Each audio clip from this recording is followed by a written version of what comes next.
I mean, these two fighters went in the ring and they fought. They exchanged punches. They both went down. They kept the people on the edge of their seats. Diaz. Compared it to This kind of fights are interesting because people are looking forward to something happening. This guy's gonna go down. This is gonna go down. They both went down. At the end of the day, the referee made the decision to stop Cardenas. Like Cardenas says, I wasn't hurt, coach. He just overwhelmed me. Good. It would have been worse if he would have been laid out, but he didn't. He got stopped by the ref. Actually, I told him that before the round started, I told him, I don't want you to get on the ropes and take that much punishment. If you do that, I'm going to stop you. I don't want you to. And actually, a couple seconds before time stopped the fight, I looked back and I was going to charge Chavez to stop the fight because I had already warned him before the beginning of the round. I mean, it is what it is, It was a great performance. Thank you. Joel, we just talked about you did save Cinco de Mayo boxing. Congratulations. Now that you know Inoue from Cardenas, you have MJ who's next. Is that going to be here or is it going to be Tokyo? Do you know? They talked about Tokyo. I think it's going to be over there. I think it's more electric here because we can go. But now, I wish it was here. I know. With what you learned and with Cardenas learned, is it going to be easier to be able to train MJ, or do you think Inoue is going to come in differently? Well, it's a different style. It's a different fighter. Cardenas is a right-hander. Location. MJ is lefty. Their both styles are different. Thank you so much. It's just another tough fight for either one. I mean, MJ is tough. He's strong. He's disciplined. I mean, he has great timing. He has better footwork. Cardenas, don't get me wrong. Cardenas is very, very smart with his defense. On avoiding getting hit.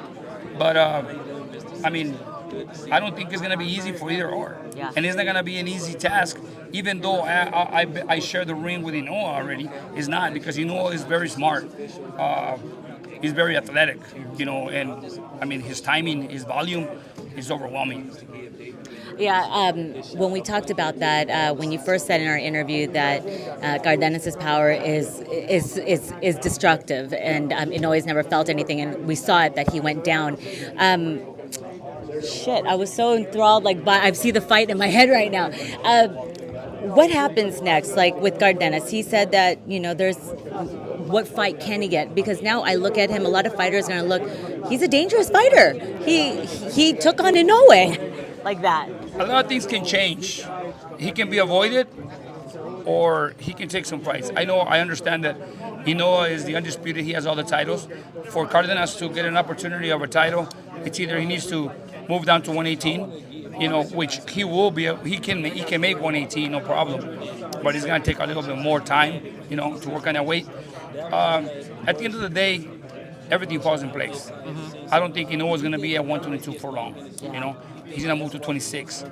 I'm not sure, but I think that the other weigh-ins, he came in a little late because he was running in the morning trying to make weight. So I mean, you catch things. Everybody was there at a certain time. The only person that wasn't there was him. And when he walked in, you could tell he was sweaty. So those are little signs that he's having trouble making 122. We don't know because he's over here, but I don't think he's gonna be at 122 too long. Yeah. He'll move to 126, and that leaves a lot of openings for Ramon. Another 122-pound fighter. Okay. Now, I overheard you in your last interview that I think you overpaid $124 or $100 at the restaurant. I paid $120 to watch. The fight was only $24. Well, yeah, no, but the thing is this. But you have restaurant. No, let me tell you what happened. We go to the mall. We're walking back, and I saw a sign at Buffalo Wild Wings, and it says, you can watch the fight here, live. So we go in there. Oh, sorry. So we go in there, and at first, it was only 4 of us. And when we walk in there, you got to pay $10 per person to watch the fight. We're just here to eat. No, but you still have to pay $10 per person. So then later on, the family came along, and it was a total of 12. Okay. So they charge us for kids, my wife. They got you. Everybody. So I said, no problem. $120 is like paying for a show. We're going to pay to watch the fight. But it was like the worst. I mean, I'm telling you, I was so mad because I paid $120 for something that put me to sleep. Yeah. We walked away. We walked out of the restaurant in the 5th round of Canelo. We knew that Inoue and Cardenas was going to save boxing Sunday. I mean, if it didn't, then I don't know. This would have been the worst Cinco de Mayo ever. Well, I'm glad that I was part of this card. and I was part of this, great fight that had some excitement. I mean, it didn't last 6 rounds, but as long as it lasted, it was good. It gave the people a great, exciting fight, and those 6 rounds were better than 80 or 100 rounds that happened this weekend. So whatever it is, I'm just happy that Cardenas performed well. He's good. He can go home to his family. He didn't get hurt. I mean, he was just overwhelmed by a great fighter. Yeah, great had fighter. the whole entire arena, Japanese, every fan was, Japanese fans are usually quiet, and they were chanting Inoue and Cardenas, and it was an incredible fight. Okay, I'm going to get one prediction for you before I leave. Shakur versus Zepeda. Shakur. By just straight boxing. I think he'll stop him. Oh, a stoppage? Yeah. Okay. I mean, if Tevin Farmer dropped him, Yeah. I mean, Tevin Farmer's an older fighter. I mean, a little bit past his prime, and give him 2 battles. Shakur is sharper, smarter, younger, and Shakur, he basically frustrates you based on his style, and then once he frustrates you, he'll attack you with power. Honestly, I like Zepeda as a great kid, but I think Shakur will stop him in 8-9 rounds. Oh, real fast. So Canelo and Crawford are final. I don't know if you can take away what Canelo fought yesterday, but now going into the Canelo Crawford, now it's dead set allegiance. Who wins? Well, look, what happened yesterday with Canelo, I don't know, because sometimes we judge, All I can say is it was a boring fight. Scull didn't engage. I mean, it's hard, but at the same time, Canelo, as the fighter that he is, he should have applied pressure. Scull does not hit hard. Scull will not hurt you. I mean, if Triple G caught Canelo with the best shots and didn't hurt him, Scull, with I don't know how many knockouts, he had like 5 knockouts in his career, he will never hurt Canelo. So Canelo needed to get in his chest, pressure him, 3-4 rounds, and then stop him by the 5th, 6th, 7th round. I don't know what happened. Like I said, he's in Saudi. I've been in Saudi a few times. The times really kill you.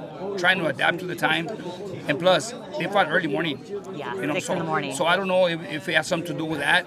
The fact that Canelo was not, 100%. Because I saw Canelo maybe like 40-50%. Honestly, he was like. He looked small. He looked and leaner. he looked slow. He wasn't moving much. Like I said, that was not the Canelo that we always see.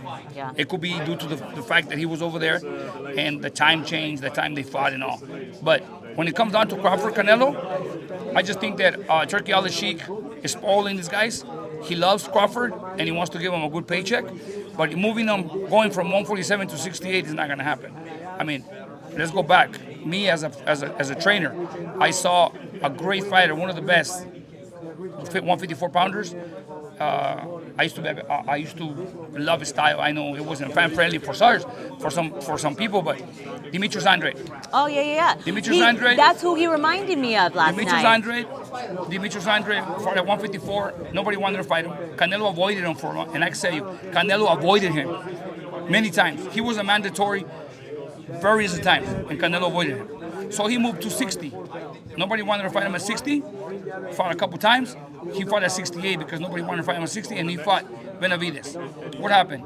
He fought 3-4 rounds, and then all of a sudden this big old monster comes and takes over.